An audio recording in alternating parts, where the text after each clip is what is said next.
we could do with relationships, authenticity, and attachment. I feel like we could do that the whole year and we wouldn't run through the whole thing. We'll keep circling around it and coming into it from different directions. So, this is something we've talked about a lot. We all need to know we are part of a family and community that will help to protect us and keep us safe. And that is a survival level need when we're obviously not part of the family, or if we're being hurt in a family, it's really obvious. And we can see that that's harmful and dangerous, and we're going to go into some mechanism or strategy of protecting ourselves, but also emotional misattunement, which is just that feeling like we're not seen, we don't matter, we're not really welcome to be exactly who we are. And that's a survival level threat as well. So, Codependent No More was the flagship book that many of us read a few decades ago. And Melody Beattie defines a codependent as someone who's let another person's behavior affect them and who is obsessed with controlling that person's behavior. And as I read through these, part of what comes up around this is, well, why? Why do we have that? And also that it seemed like there was some kind of shaming going on. And I'm not saying that that was her intention. Just a lot of the ways things were worded and the ways that it was talked about felt a lot like the codependent person was to blame. So there's this nuance of that root of healing lies within ourselves, which is true. And there's a reason for everything. So she's saying we need to give up trying to obsessively control the other person, give up caretaking them, and give up that attraction that we have to the bizarre. So a lot of times when she's talking about it, she's talking about alcoholics and the people who enable them. So that's a lot of the lens that she was working through. And that when we're codependent, we have all kinds of problems with intimacy. We have low self worth, we have deficiency beliefs, we abandon ourselves. And then the twist with codependence is that we become obsessed with controlling the other person's behavior. And so we don't look to how can I manage myself internally? We look to somebody else for our happiness. So then, if we look into why that happens, what's the setup for that? So we need to know that we belong, and we can't really develop a healthy sense of ourselves without that. And the parents are the people, or whoever our grown-ups are when we're children. Those are the people whose job that is. And so in order to try to feel like we're going to belong, we do whatever it takes. And that literally can mean we throw ourselves under the bus. We participate in our own diminishment because we're trying to belong, and we're trying to belong because we need to in order to survive.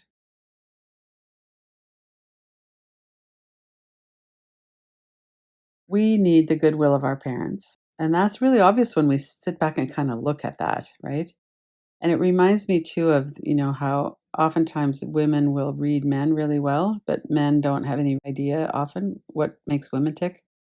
It's the same thing with our parents. We learn to read our parents because we need to survive. And the other thing that this codependency is an emotional interaction is that we get really worried about what the other person's feeling. And we try to take responsibility for their feelings. We try to cajole them into a better mood and into including us, but it's because our survival depends on their goodwill. And we have an instinctive sense of that. So children have a sense of, even babies have a sense of they need to be kind of cute and gooey and smile in order to get approval and connection. And so this is hardwired right into our nervous systems at a pre-verbal age. So the truth is that codependence doesn't happen in healthy relationships and healthy families. Children become codependent when we're afraid and when we don't feel like we're known and loved, we don't feel like we're included. And so this is this hustle that Brené Brown talks about, this hustle for inclusion, where we need to do something in order to be included. And it's our parents' responsibility to foster this atmosphere of love and connection and security. And many of them are not able to do that. And so whether it's, some of us had parents who were really cold And, in the Northern European kind of culture, there's often a coldness. There's not that love and connection and warmth and hugging that we associate with families that are really connected. And so we grow up with this unattached, not attached emotionally. There's no hugging, there's no real conversation about feelings. Oftentimes we're told we're too sensitive, we need to get over it, those kinds of messages around our emotions. So that's one of the environments that we could be in. And another environment, and there's obviously some leaking between them, is when parents actively abuse and dominate their children. And that is another level harder in terms of our development as a child, is when we're actually being abused and hurt by our parents. Whether that's emotional, physical, verbal, sexual, there's all kinds of ways that abuse happens. But if that was happening and you were being dominated especially as a young child, then that creates a whole different kind of a system and level of intensity. And so this point here around conditioning is that if we don't have secure attachment, we can't risk being who we are. And that conditions us to codependence because we're trying to connect. And so if we can't connect as who we are, then we're going to try to do something to remedy that. So these are common experiences for people who are somewhere on that codependency scale. We abandon ourselves. We don't do what we want to do in our lives. We don't feel like we're okay. We feel like there's something not good enough about us. And often we give up our own sense of agency with the hope someone will protect us. We're compliant, but it's not a happy compliance. There's a deep resentment underneath it. And so we do that. We do these strategies until we just can't stand it anymore. We're not living our own life. We're living someone else's idea about our life.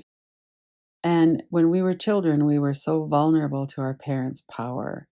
And that is what makes the conditioning go really deep, that we're conditioned into the codependency. So children really become skilled at learning to read the mood. And the strategies that we have could be appeasing, pleasing. Some people fight back. This whole thing about some become like a lightning rod for their parents' anger. And that can be to protect other siblings. Sometimes an older sibling will kind of draw off the anger of one of the parents to protect perhaps their mother or to protect the siblings. Lots of times we run away, we get angry ourselves, we go into denial, or we go into this mother's little helper. Just that look on that child's face at the bottom looks kind of like, I need you to love me. It's kind of a sweet, innocent, but there's something a little bit vulnerable about that too. So the younger it starts, the more impact it has. So we're highly aware of others and we're disconnected from ourselves. When Gabor Mate talks about the definition of trauma is we disconnect from ourselves, from the present moment, and from our sense of value. So this is what we're talking about. We're traumatized and then we adapt. So we participate in our own diminishment. And I like that word diminishment. It's like we become less than. And, Lane and I have had many discussions about codependence, and I've learned a lot about codependence from her. So I wanted to give her the nod around my understanding of it, as well as this diminishment, this phrase, we participate in our own diminishment. So it's we become less than. But why do we do that? And that's always the key. So we betray ourselves when we worry, we over worry about, is this going to be acceptable to somebody? We can't make a mistake. We need to have everything perfect. We need to be in control. We get anxious to please and we walk on eggshells to keep the peace. And my partner was very moody. My ex-partner was very moody. And it was always, well, I don't want to tell her this if she's in a good mood because it's going to ruin the good mood. And I don't want to tell her if she's in a bad mood because then she's just going to yell. So how do we actually manage that? Meanwhile, That's classic codependence, me trying to manage somebody else's emotional state. And so walking on eggshells to keep the peace is a really, really common part of this. And not speaking up in our own defense feels so bad. And then we often turn that hatred towards ourselves like, what's the matter with me that I can't do that? And we also hate the person who made us take a knee. So the person who's dominating us and has us under their thumb, we resent them and hate them as well, even as we're kind of feeling trapped in this. And forget about having ease and creativity and ideas. We can't afford to risk sharing who we are. And oftentimes we're so shut down and so much in freeze as part of this that we're not really able to access our own feelings too, which is really sad. And then the mean inner critic comes along, and the inner critic is often we've taken over the job from abusive parents or parents who are overly critical. But the activity of the inner critic and the utility of it is that it keeps us safer. It keeps us playing small, and so we're not as likely to be turned against. Pete Walker developed this fawning understanding of fawning as a fourth one of the fight, flight, freeze survival mechanisms. And we do it in a lot of different ways. We suck up, we placate others. A lot of these have a lot to do with codependence. We function, we overly function, which allows other people to underfunction. When we're unsettled or we're afraid someone might hurt us, we really try to make sure that they get on our side. We fawn. There's this complex kind of set of strategies that kind of all fit into this fawning. So let's take a couple of breaths here and settle into your body. Notice what's up so far. We're going to go into the inquiry soon. Let's just kind of read these sentences here. Pete Walker talks about being pressed into codependent service. So this is a level of intensity and deliberateness that we haven't really been looking at so far. So he starts with the child seeks safety by merging with the needs and demands of others. We can see that. That feels true. And then the child becomes parentified. So the child's job is to take care of the needy parent. And sometimes that parent is on a rampage, they're having a tantrum. Sometimes they're crying and they need to be comforted. Sometimes they're feeling kind of down, and it's the child's job to cheer them up. But the child becomes the one who's taking care of the parents, not the other way around. And the parent presses the child into codependent service by shaming and punishing them when they talk back. So let's sit with that for a moment and see, how does that land for you in your body? Was that what happened, at least to some extent, for you when you were a child?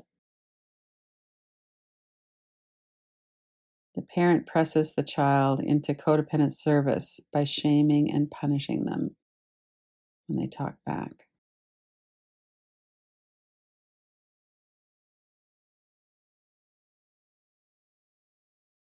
Let's pause here for a minute or so to see, maybe there's an age comes to mind, maybe there's memories pop up. And see if you could really stay connected with yourself. Maybe, put your hand on your heart and connect with that, with who you were at that age. What a pressure filled situation, or a hard situation for a child to be in when the parent is pressuring the child by shaming them. And that may not have been your experience at all. It might not have been that obvious or that extreme, or maybe that wasn't your experience. And then we could kind of think about, well, what would that have been like?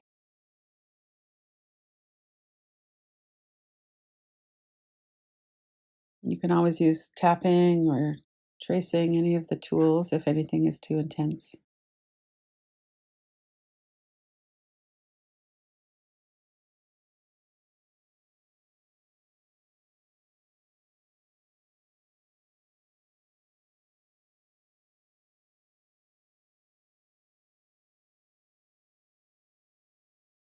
We're all somewhere on this continuum of social correction in order to fit in, which might have been don't laugh so loud or that's not appropriate or something like that, to this really intense shaming and punishing, which was also the experience of many people.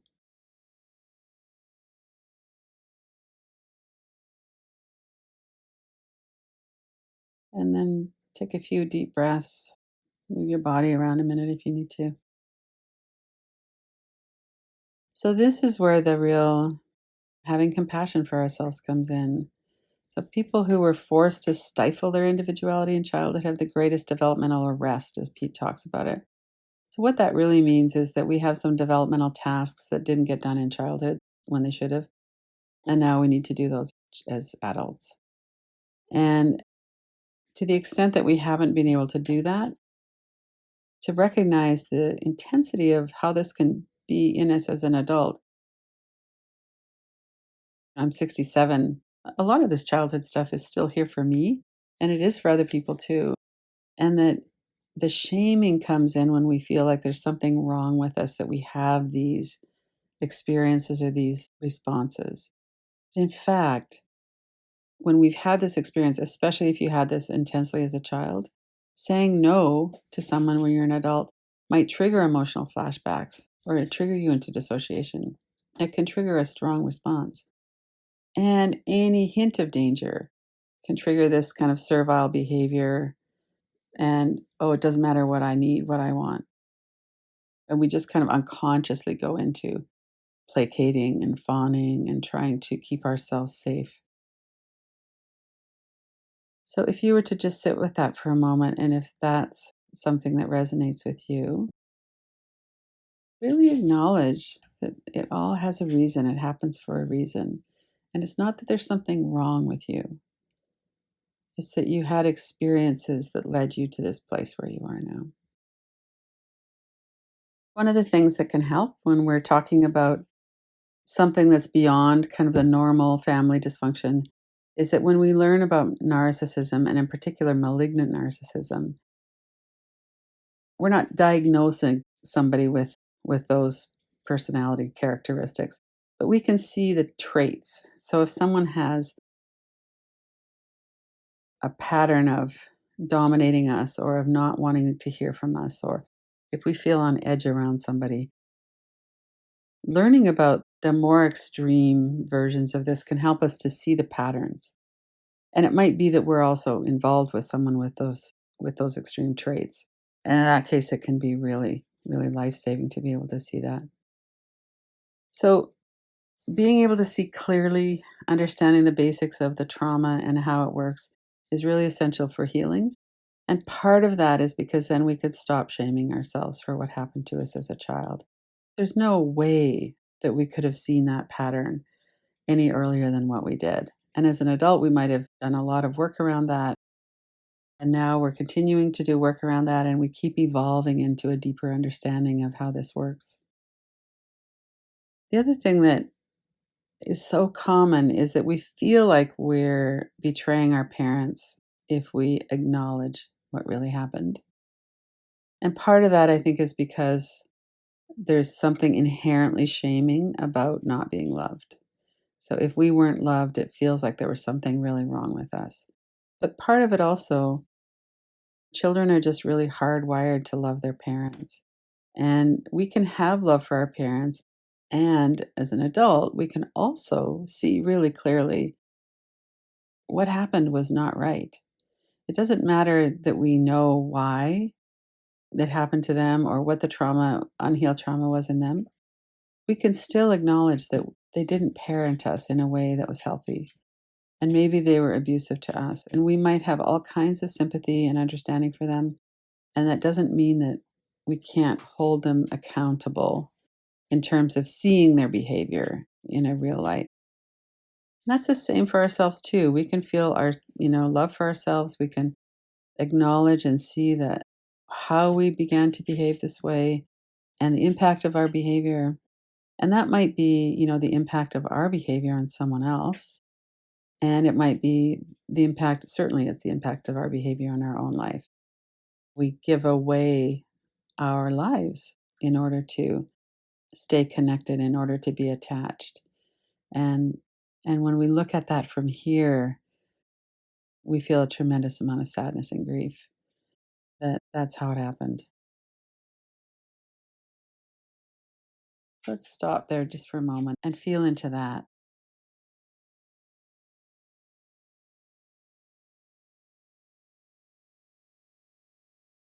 Can we stay connected and kind with ourselves and with our parents if that's what is here? We may or may not be connected with them. They might not be at a place where we can safely be around them. And so we made a decision to not be connected with them, and that's fine, of course, too. But can we really stay connected with ourselves?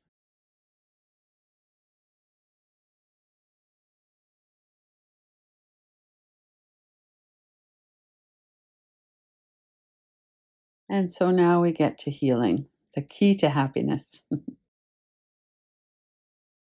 And this is where this nuanced understanding comes in because we can be really vulnerable to shaming ourselves for having been codependent all this time. And most of us are somewhere on that journey of healing from it. Most of us probably couldn't say that it's completely behind us or that we'll never kind of flip into that as a strategy at times. And even when we're really strongly working with freeing ourselves from that and becoming stronger, more resilient, we need to be careful not to shame ourselves for. We've done what we needed to do to survive. And now maybe we could let that go, just let that be as it is. And knowing that we can be happy, we can take responsibility for ourselves, doesn't mean that we need to shame ourselves for not having done that in the past. So we can still let go of hoping and relying on someone else to stop, to change their behavior, that they're going to take away our pain, they're going to fill the holes in us. And we cannot shame ourselves for having inappropriately looked outside of ourselves for that, maybe until today. So we need to develop strength and resilience to see ourselves through this process. Because if we don't feel safe, we're not going to willingly give up our strategies for feeling better. And that's just how it works for everybody. So the safer we feel, the more likely we are that we're going to be able to stand on our own 2 feet and advocate for ourselves and to stop being codependent. So there's an increase in healing and strength and resilience at the same time then as we can look at those old patterns and go, I don't need this anymore. The price of that is too high. I'm okay without that person's support. So notice what's happening in your body again. Notice if there's any of the shame posture that's happening. Are you kind of slumped over it all? If you are, just sit up. Bring your collarbones up. Take a few deep breaths.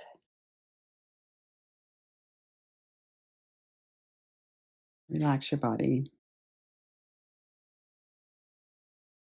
So now let's come into the inquiry. So I didn't put this on the slide this time, the left side with all of that conditioning. So the inquiry is we're kind of really looking into where are we with different parts of this conditioning. And the way we've been looking at it is if that conditioning was completely gone, and we could imagine that on the right side of us, the space to the right side of us is open and free, what would that be like? A couple of the things I put down there was I would have the courage and the strength to tolerate other people's disappointment or rejection, and that I approve of myself. So instead of looking for other people's approval and inclusion from other people, we have this basic feeling like I'm okay as I am, and I'm not willing and I don't have to give away myself anymore. So, what's over here, this freedom, wherever you place that or however you describe that, what is in the way of the freedom that you sense is possible? So, I put down some things here that are questions that we could look at. And we'll take, a good 5 minutes anyway for these, and then you could come back to it later if you want. Just pick one or two of the questions. Am I afraid to be authentic with the person? Am I walking on eggshells around them? Is my motivation for my behavior guilt, or do I feel responsible for their feelings? Do I feel resentment towards them? Am I acting in a compulsive manner where I'm kind of giving myself away? It's not in alignment with my values. Sometimes we get kind of dragged back into an old pattern with somebody. And then what's the worst that could happen if I stop betraying and diminishing myself? And that's an interesting question because as we work with that, oftentimes we see that, in fact, it's not going to be the end of the world. But also, it gets into that sense of safety. Am I safe? Am I strong enough to tolerate if they don't approve of me?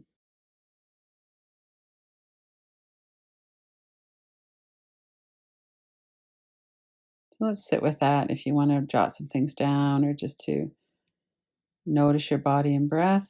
Remember the tools, tapping. Take your attention into the sound and sensation of the tapping on your forehead if things get too intense.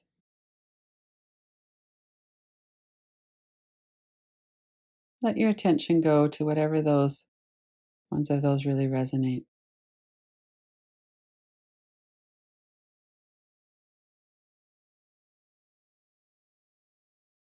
And if you're listening to this on the recording, you could press pause for as long as you like to do the inquiry. Remembering to stay really present in a kind way. Notice your body and breath. Notice if you're shaming yourself at all. See if you could let go of that and come into a more relaxed posture as well. Open heart. Bring your eyes up. These are strategies that we developed. They're not who we are.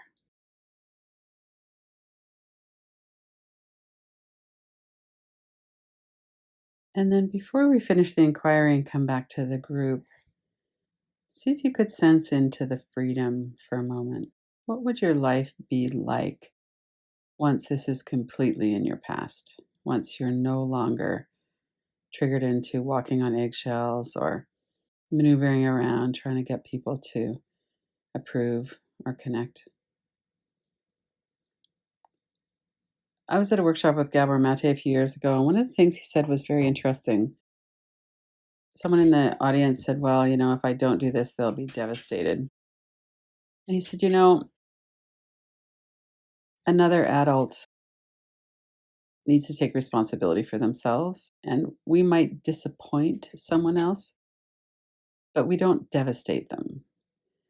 And it's not our job to accommodate other people in that way. It's our job to take care of ourselves and to work with other people and connect with them kindly. But that, someone else's disappointment in us is something that might feel really strong. And that's also something we can work with. So what would it be like to be free of that?